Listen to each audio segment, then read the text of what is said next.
it's not that we want people to all accept the purpose that the CEO lays down, um, but I think we want to have the goal should be congruence.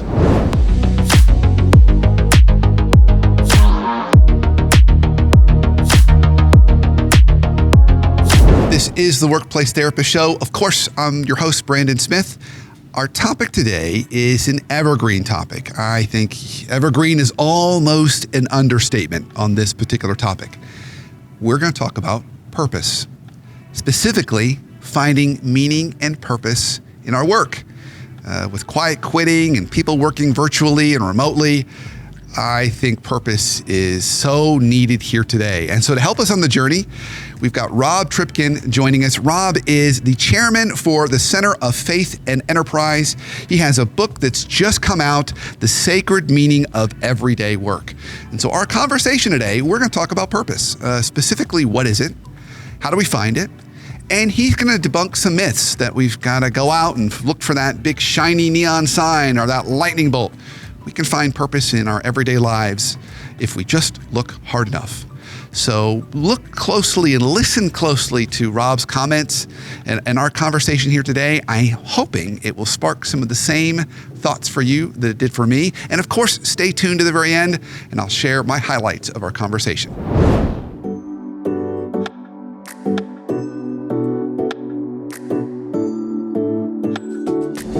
Rob, really excited about our conversation here today. Excited about the conversation really around something really important, purpose, and, Yes. and how that plays out for us today. And maybe even more importantly, how we can strengthen our purpose muscles a little bit.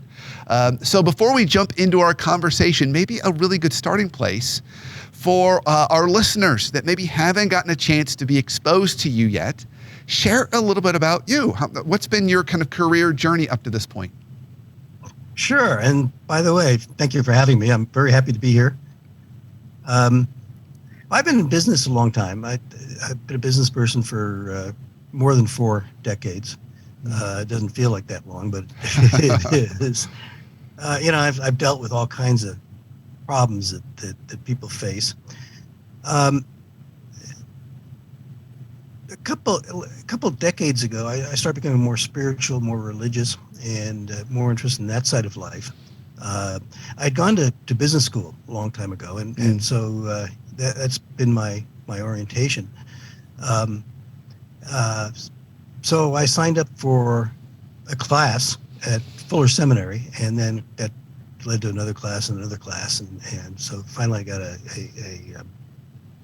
a master's degree there. But I became very interested in connecting the spiritual side and what we might call our work side.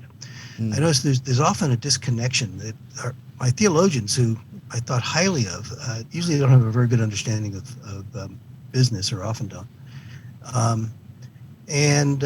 So I began trying to make those connections. And I started something I call the Center for Faith and Enterprise, which is the purpose of which is to help people tap into the resources of their faith or spirituality and see how their faith or spirituality can help them in their work, support them in their work, inform them, and that sort of thing. And by the way, when I talk about faith or spirituality, in my book, the sacred meaning of everyday work, I try hard to make it clear that what's important is your own faith or spirituality. I'm not trying to sell a particular point of view. I'm a Christian, but I take the attitude that it's your own faith or spirituality that's important. And I try to offer insights that people can consider that maybe might help them make the connection. I've come around to the point of view that I think that most of us have two deep intuitive drives or desires that have a lot to do with our purpose. One is we want to connect with something larger or deeper than ourselves. For a lot of us, we think of this as having a deeper awareness of God or the divine mystery. And the second, which is closely related, is we want to know that our work and what we're doing contributes to the well-being of other people and the greater good. And I think these are important for our sense of purpose. If we can see how our work expresses these, then it's likely to have much more meaning and purpose for us. Yeah. And I would also say that, I realize these deep desires are quite often subconscious. We may not be aware of them. They do seem to emerge into our consciousness from time to time in various ways. But even when they remain subconscious, I think they're important to us and maybe give us an instinct for where our purpose and meaning lies. So I think it's important to recognize them and see how they express themselves through our work. Yeah, beautiful. So I think this is such an important topic. Purpose is, it's purposeful and meaningful for us in general, in any decade that we're in, but almost more important today. We hear so much about quiet quitting and people just feeling a lack of connection with what they're doing and lack of connection with something bigger. So I would love for your thoughts on why does this matter so much today? Yeah, I share your point of view on that. We do seem to need more encouragement. We tend to focus on the problems more, and of course we do have problems, and we don't want to ignore them. But I think I'd like to see there be more of a sense that these are challenges to be overcome. They're not just threats; they're challenges to be overcome. And of course, when you're dealing with stress, that's one of the things that's key. You want to see things as challenges rather than threats that maybe you don't have the resources to deal with. We have overcome challenges, and we will in the future. And I think that's really important. And I think our sense of purpose has a lot to do with that. When we have a sense of purpose, we're likely to have more courage, more confidence. We're likely to see the longer view, put our problems in a clearer perspective. And I think that when we talk about purpose, one of my concerns is that sometimes it seems as though people are talking about the hot button issues. Having a sense of purpose, means feeding the poor, ending global poverty, reducing climate change, racial reconciliation, all the things that are the hot button issues today. But I think it's important, and I think what we're missing is that people's work contributes to the greater good in a lot of different ways. It's often not recognized. It takes all kinds of jobs and services and products to have a flourishing society. One of the examples I use in my book is I used to do a lot of group discussions on this topic. I had a person in one of my groups that was the logistics manager for a manufacturer, and he had a lot of trouble seeing how his work connected to a greater purpose. And my thoughts, which I expressed to him, though of course, that's not always necessarily helpful, but the way I saw it was that if it weren't for people like him, we'd all be growing our own food and making our own clothes and spending all of our time doing it. Jobs like that are enormously valuable to the rest of us, and people don't necessarily appreciate that. When we serve somebody in a restaurant, or we take care of a customer service need, or we produce something that people can use. These are all valuable contributions to a flourishing society, and I think we lose sight of that. So, Rob, that begs an interesting question. Is it about, if people want to really strengthen their purpose muscle, reignite it, get it stronger, make it more of a presence for them, an everyday thought for them, is it about rethinking what we're doing, reframing it? Or is it about going off and discovering that thing that's going to kind of light that fire in us? Well, I'm curious your thought. Good. That's a really good question. We talk a lot about calling and finding your calling or developing your calling. And, I think that's an important process. It is important that we pay attention to what moves us and where we feel most engaged, what that means for the direction we should be moving. But too much of the conversation is oriented towards doing something different. I'm certainly not against people changing jobs or changing careers or anything like that. I think that can be valid. But I think we also need to remember that what we're doing now is important, that what we're doing now makes a contribution. Now, that's not to say all work is good, but most of it is, and far more than most of us realize, I think. Right. So really being able to step back and think about the purpose in our own work. Like who is it that we're, through our work, we're meeting needs or supporting or caring for? Yes. And what is that contribution that we're making? Yes. And of course, that might be easier in what we call the helping professions. Of course, a doctor or a nurse, gets that sense more, can get that sense more directly. But, even manufacturing jobs, service jobs, we're contributing. And, we're contributing some things that the doctor might not be able to contribute. It may be more difficult in support positions. The cost accounting, the cost accountant in a large corporation may have more trouble seeing it. But they play an important role in keeping things organized and keeping chaos at bay. That's important. They do things that the corporation would not be able to meet their, fulfill their mission if it wasn't for the people in the back office keeping things organized. These things are important. A couple of questions people can ask themselves. One is, if I wasn't doing this, if nobody was doing this kind of work, what would be the result? What would society be missing? Another question a person can ask is, who's paying me and why? Why is somebody willing to pay me to do this work? Now, they may end up, a person may end up saying, well, okay, so I've got meaning, but I'd rather do something that's more meaning for me personally. Well, that's fine. I mean, I don't object to that, but I think we should start by seeing the value in what we're doing now. If I could extend that into a management issue a bit, managers and coworkers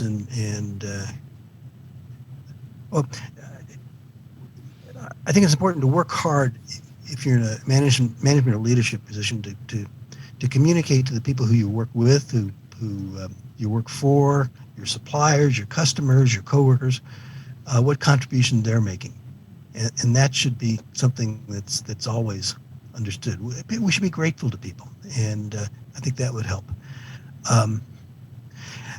There's a trap to avoid, though, in management, and as a say a corporate leader or an organizational leader of some sort. It's important that the people in your organization know the purpose and the mission of the organization. Okay? But the problem with people at the top talking about purpose too much or in the wrong way is sometimes it sounds like what they're really saying is, I want you to have more of a sense of purpose so you'll work harder. Okay? Oh, interesting. Or I want you to buy into this purpose.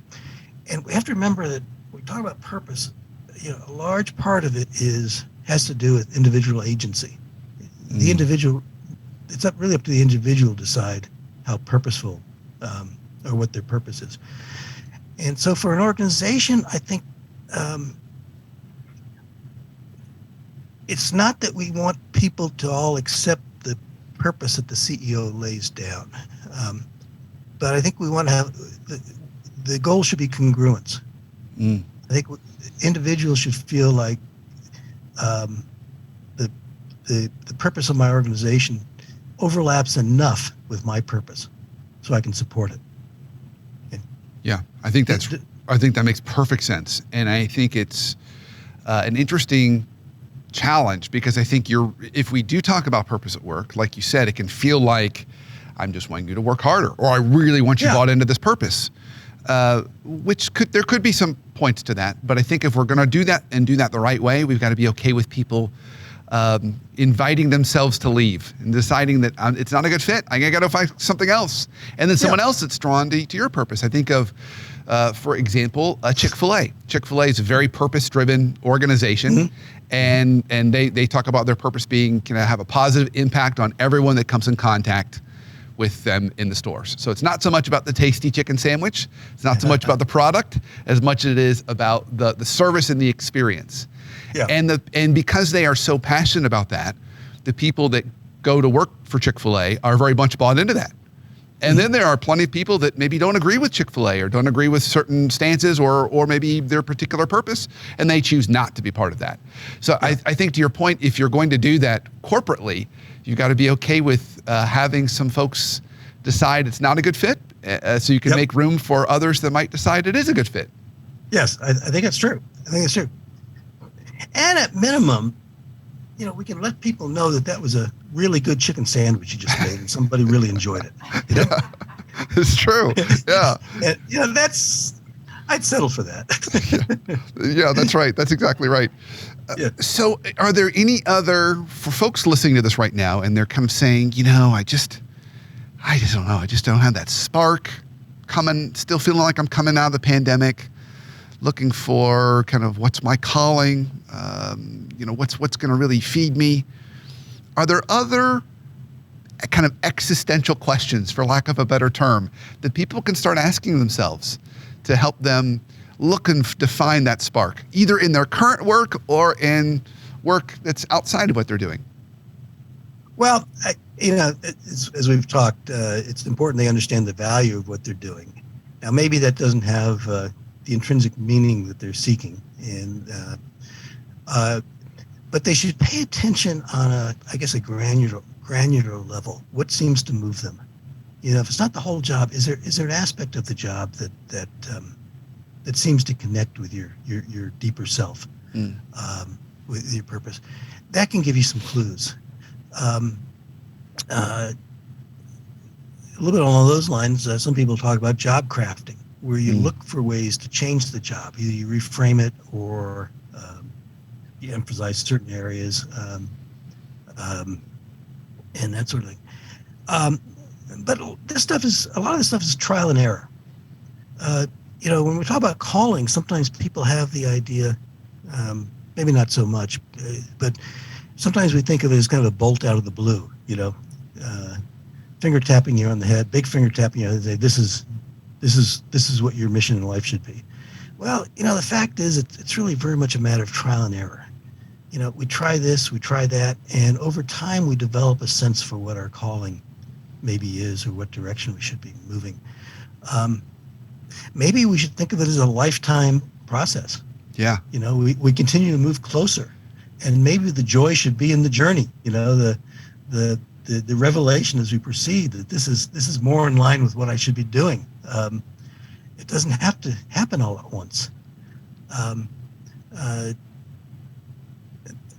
But Brian Dick and Ryan Duffy, who've written a lot on calling, talk about active discernment.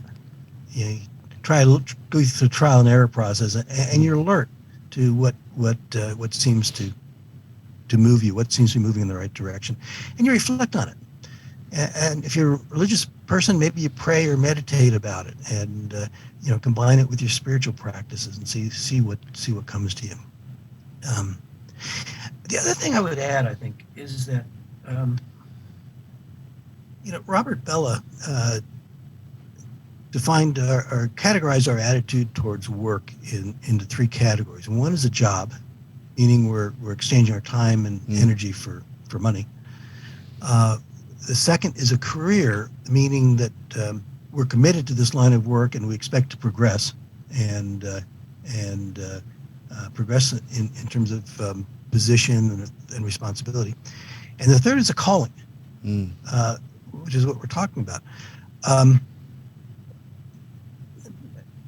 But I think that if you look at the other two options,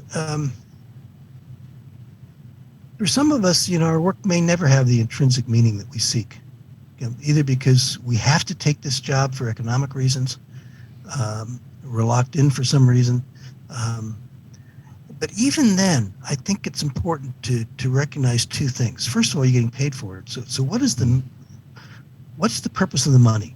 You know, if it means you're supporting a family, then that money has a lot of purpose for you. Right.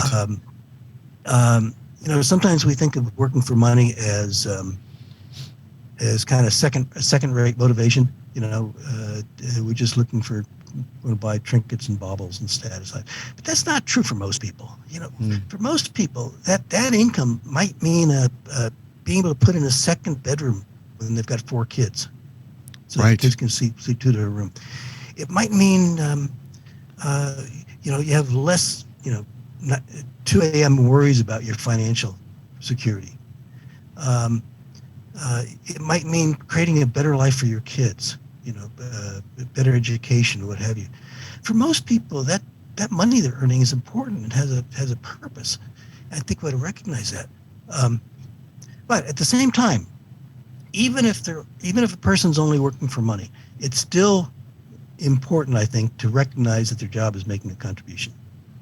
That may not have the intrinsic meaning they're looking for, but knowing that their work is making a contribution makes it so much better. At least they're feeling that they're appreciated, that they've done something worthwhile with their day, in addition to the money. I think that's important. 5 minutes. Yeah, I think that's great, Rob. And I think you make a good point of reminding us that while our jobs all have meaning, even if it doesn't connect with us, it may be the output of our jobs, the money, which then creates an opportunity for us to support our family, care for our family. Yes. And frankly, if I was to take a big wild guess, I would say most people in the world, their number one purpose is family. Like that's a large reason why they do what they do. And that's nothing wrong with that. We were talking about it before the show, but it reminds me of Viktor Frankl. And he said, in his book, Man's Search for Meaning, you can find purpose in 3 ways. It can be through the work or deeds that we do. It can be through the relationships that we have, which might be family, or even our relationship as a manager or leader, how we support those people around us. And then he said how we view unavoidable suffering was the third one, which can be faith. It can be our faith and our perspective on life. So here's my kind of challenging question for you. Can we have our purpose and calling change throughout life? And part of the reason why I think of that is I think of people going through different seasons. You're single, you might have one kind of purpose. Then you become a couple and you have another sense of purpose. And then you have children and you have another sense of purpose. And then you become a grandparent, and then purpose lights up in a different way, at least from a personal standpoint. So I'd be curious to your reflections on purpose being kind of an iterative, ongoing, creative project that can shape over time. Oh, I think that's right. I think it can change over time. It often does change over time as we develop. I think, I can't prove it. I think there's a sort of an inner core, though. I think there is something inside of us that wants to become something. And we're designed in particular ways. James Hillman, formerly of the Young Institute, talked about what he called the acorn concept. An acorn wants to become a oak tree. He didn't say wants to become an oak tree, but an acorn's been, the purpose of an acorn is to become an oak tree. I think there's something to that, but it does change over time. It does develop and grow. There are life stages. I think you're absolutely right. And by the way, you mentioned relationships. I haven't talked much about relationships. But relationships are a key part of the meaning we find in our work. Relationships with our coworkers and the people we're providing goods and services for, and people we work with. And these are important. Michael Novak said something like, more and more work is for and with other people. I think he also said something along the lines of that. As we work together in pursuit of a common purpose. I don't know if he said this or I read it into what he said. I should be more careful, I guess. But we develop community as we work together towards a common purpose. And I think that's so important in our work lives. Yeah. And I think also evolving and changing and maybe a bit more challenging as people working remotely. It's just not the same type of connection. It's not the same type of community. I had a client of mine, and she was, during the pandemic, we had calls, and she said, I used to view my community as all the people I worked with. I would go to work every day and I'd work with all these people. It was my community. She said now, it was during the pandemic, she said, I'm at home with my husband and my 2 little kids. That's really become my community. Now work is just a job. And it was interesting how that changed just because of her physical proximity. It changed how those relationships felt to her, which is a challenge, I think, for us today. Yeah, it is. And the new communications tools that we're using often do require us to work harder at community with our coworkers. Yeah. And it does present some particular challenges.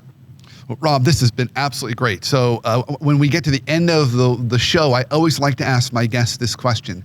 What is one life hack you have for us for how we can either build better relationships or have healthier conversations, either at work or at home? Listen first. Excellent. That's what I'd say. Listen first. Listen first. Listen first. Listen first. Great. So, having done all this talking, I feel a little embarrassed to say that, but it's my job. Beautiful. So, if folks want to learn more about you, follow you, get a copy of your latest book, The Sacred Meaning of Everyday Work, where can they go? Well, the easiest place is go to my website, Faith and Enterprise. It's faithandenterprise.org. Okay. I've got information there on where the book is available, and of course on the Center for Faith and Enterprise and some of the other things I've written over the years. You can get the book directly on Amazon. Amazon search under books for Tribken, Tribken, and it will take you there. Great, Rob. Thank you for not only the great work that you've put into that book and the meaning behind it, but thank you for the great conversation today. Brandon, thank you very much. I really enjoyed it. And thank you for all the work that you're doing. It's very, very valuable to people. So thank you. Well, thank you. I appreciate it.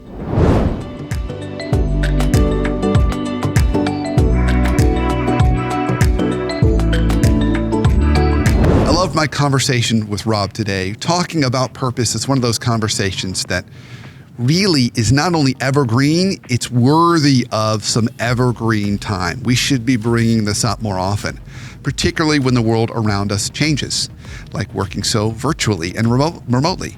But Rob reminds us, every job has meaning and purpose, just thinking about who we're helping and supporting and why this job is so meaningful. If it went away tomorrow, what would happen to us?